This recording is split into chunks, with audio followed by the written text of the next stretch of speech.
Critics accusing Florida's MAGA Governor Ron DeSantis of combining vigilante-style justice with right-wing culture wars in a new effort to codify white supremacy for political gain. DeSantis proposing a new law that would let parents sue school districts teaching critical race theory, a graduate-level framework for understanding racism that no one is actually teaching in regular public schools. It's a variation on the anti-abortion law in Texas that lets citizens sue abortion providers. Critics say this looks like race-baiting political theater since there is literally no evidence of critical race theory being taught in Florida schools. The Florida Board of Education already passed a separate measure banning critical race theory before. And DeSantis announced the plan at a campaign-style event where he tossed hats into the crowd and quoted MLK, but let's be honest, no one likes quoting MLK more than folks who know they're wrong, from Aaron Rodgers to Ted Cruz and now Ron DeSantis. You think about what MLK stood for. He said he didn't want people judged on the color of their skin, but on the content of their character. You listen to some of these people nowadays, they don't talk about that. DeSantis calling the measure the, quote, Stop Woke Act. Bernice King, MLK's daughter, blasting the misuse of the word woke to deter the fight against injustice. Florida Congresswoman Frederica Wilson ripping the governor's lies, lies, lies, and more lies. Others calling it a racist dog whistle.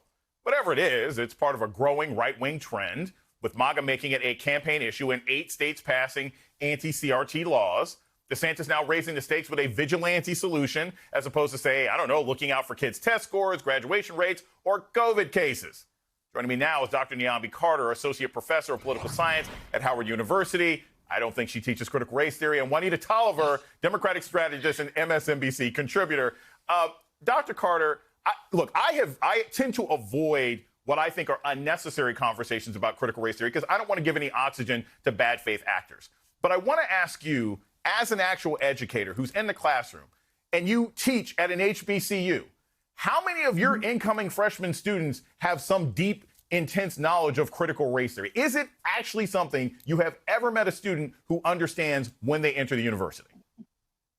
Not really. I mean, it's not taught widely. And I think this conversation is really using critical race theory to be a catch-all for anything that makes white people uncomfortable, quite frankly. I mean, we know that CRT is a very specialized theory. It's usually done by legal practitioners. Even in graduate school, Jason, we don't do CRT as a matter of course. So this is all just smoke and mirrors to do what people like Ron DeSantis want to do, which is stoke white fears and raise anxiety levels to win elections, because we know he's about to run for re-election. So this is all to sort of gin up the base. And the fact that he was throwing hats out at the end lets us know this is all political theater. This is not anything of substance. And it's also, of course, really seriously going to have a chilling effect on academic freedom in the state of Florida.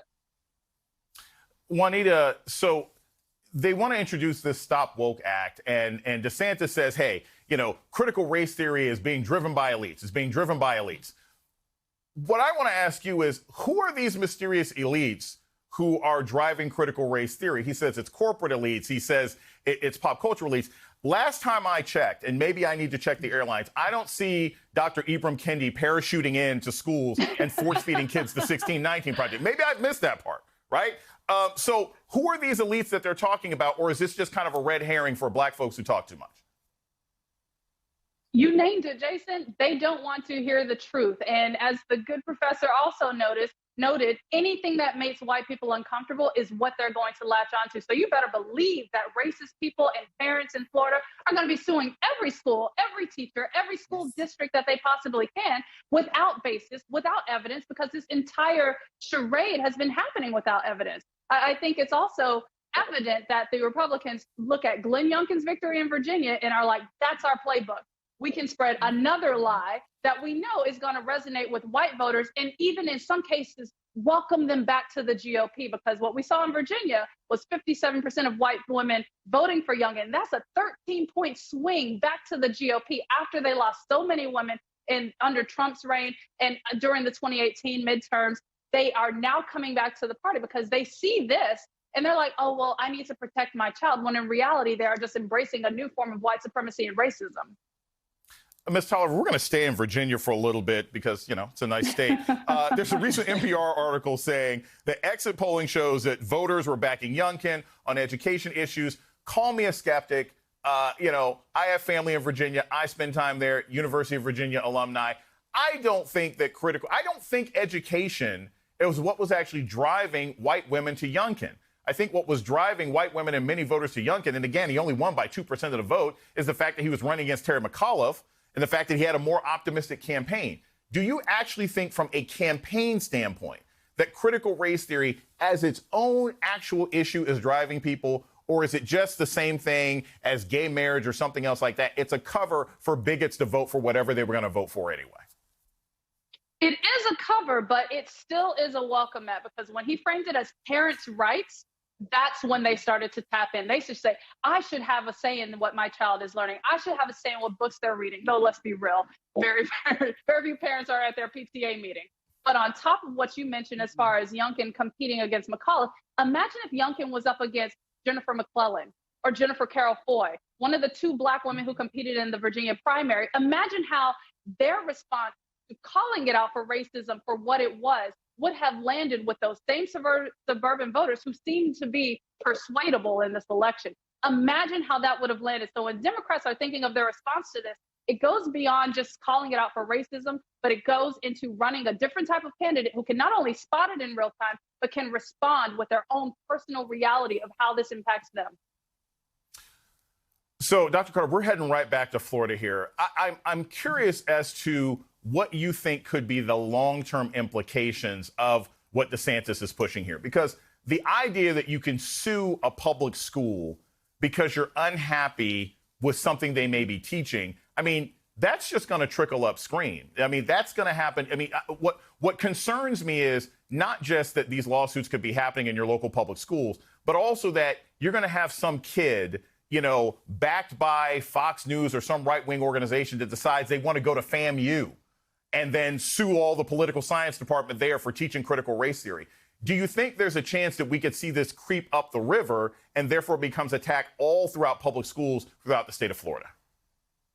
Absolutely. I mean, look what already has happened with University of Florida telling the professors that they cannot actually testify with their expertise, right? This is the actual thing that the university is supposed to be about, debating ideas, theories, right? Having real informed conversation and having your faculty experts be able to lend that in the service of expanding democracy is the kind of thing you would imagine a state would want to support, but that's not actually what is in the Republican playbook. And that's certainly not what DeSantis wants to see. So absolutely, this is going to have upstream effects.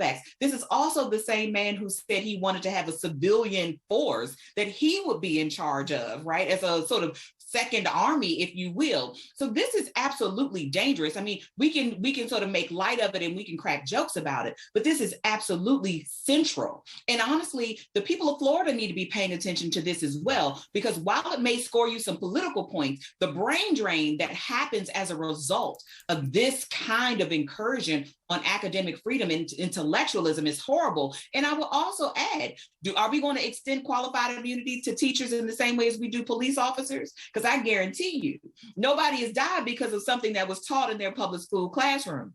And so I think we have to be very serious here about what this is going to mean, because it looks like DeSantis is putting Florida straight to the bottom on every measure of health and wellness, because schools are what bring industry. Schools are what bring people to education and keep them in the state, not just at the upper echelons, right, in terms of, you know, college and law schools and graduate schools, but also elementary schools. This is going to hurt industry. So this is actually bad for business.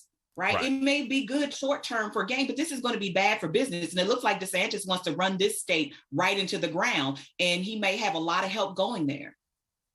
You have a lot more kids who have died in the state of Florida from mass shootings and violence and COVID than you've had from somebody reading the 1619 Project as part of their curriculum. Absolutely. Dr. Niambi Carter and Juanita Tolliver, thank you guys so much for bringing some common sense to us this evening.